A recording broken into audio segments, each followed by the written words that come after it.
सवाल कयो आहे हाफ़िज़ सईद अहमद। उहो त चए त छा वज़ू खां पहिरियां बिस्मिल्लाह पढ़णु ज़रूरी आहे? बिस्मिल्लाहिर्रहमानिर्रहीम।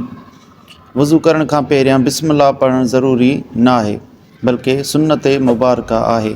जेकॾहिं बिस्मिल्लाह पढ़ी ऐं वज़ू कंदो त पूरो जिस्म उनजो पाक थी वेंदो, पर जेकॾहिं बग़ैर बिस्मिल्लाह जे वज़ू कंदो त सिर्फ़ु वज़ू जा उज़वा उनजा पाक थींदा। जीअं मिशकातुल मसाबी में हदीस मुबारका हुआ, हज़रत अबू हुरैरा ऐं हज़रत अब्दुल्ला बिन अब्बास ऐं हज़रत अब्दुल्ला बिन उमर रज़ियल्लाहु ताला अन्हुम अजमईन खां रिवायत आहे।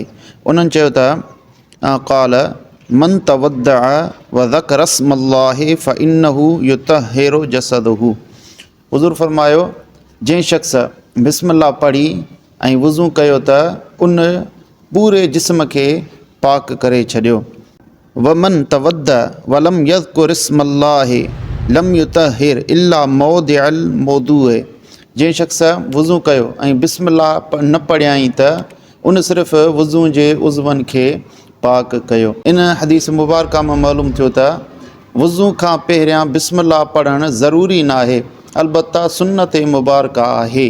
ऐं जेकॾहिं वधीक कमाल चाहियो था तहारत जे अंदरि त पोइ बिस्मिल्लाह सां शुरूआत कयो वज़ू जी। वल्लाहु आलम बिस्सवाब।